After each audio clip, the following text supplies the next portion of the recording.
हमने सुबहान अल्लाह कहा, हमारे खतीब कहते हैं हाथ भी खड़ा करो, दूसरा हाथ भी खड़ा करो, सीने से जोर लगाओ।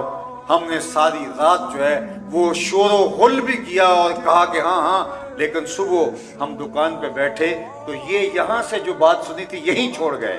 जो नमाज पढ़ी थी वो नमाज मस्जिद में छोड़ के आ गए, जिस तरह टोपी छोड़ के आ जाते हैं। मस्जिद से टोपी ली और वापस मस्जिद में छोड़ के आ गए। नमाज पढ़ी तो वो नमाज भी मस्जिद में छोड़ के आ गए। अल्लाह कुरान में फरमाता है फवैलुल लिल मुसल्लीन अल्लज़ीना हुम अन सलातिहिम साहून। खराबी है उन नमाजियों के लिए जो अपनी नमाजों को भूल गए हैं। अगर जो नमाज में पढ़ा था वो दुकान पे भी याद होता, जो सजदे में कहा था वो मसनद के ऊपर बैठे हुए अफसर को याद होता, तो कभी ऐसा ना होता कि ये मुल्क का ये हाल होता। ये हाहाकार मची है, ये लूट मार का बाजार गर्म है, ये लोगों की बोटियां नोच रहे हैं, ये लोगों का खून निचोड़ रहे हैं, रिश्वत का बाजार गर्म है, भाई भाई का गला काट रहा है, दुश्मनियां हैं कि फैलती चली जा रही हैं, मुआशरा है कि एक दूसरे को चाट रहा है, हमसाया हमसाये का दुश्मन है।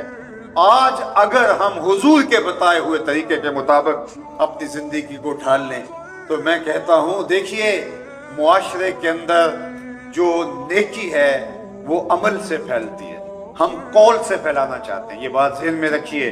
अगर मैं अच्छा हूं तो फिर मुझे देख कर लोग वो खैर की तरफ आएंगे।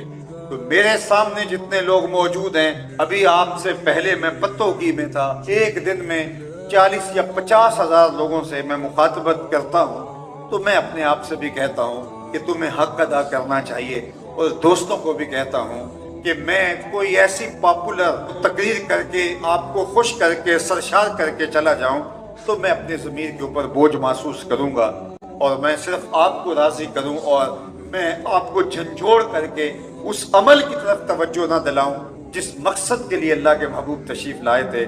मिलाद मनाने वालों, मिलाद के मकसद को समझो। रसूल क्यों तशरीफ लाए थे? लोगों को किताब भी सिखाएं, हिकमत भी सिखाएं, लोगों के अंदर भी सुथरे करें, अंदर भी पाकीज़ा करें। तो अल्लाह ताला जल्ला शानहू का ये निज़ाम है, जब कोई खुद बदलना नहीं चाहता तो अल्लाह ताला जल्ला शानहू भी उसको नहीं बदलता। अल्लाह ताला ने आज तक उस कौम की हालत नहीं बदली जो खुद बदलना न चाहे। जो खुद बदलना चाहे अल्लाह उनके लिए असबाब पैदा कर दे।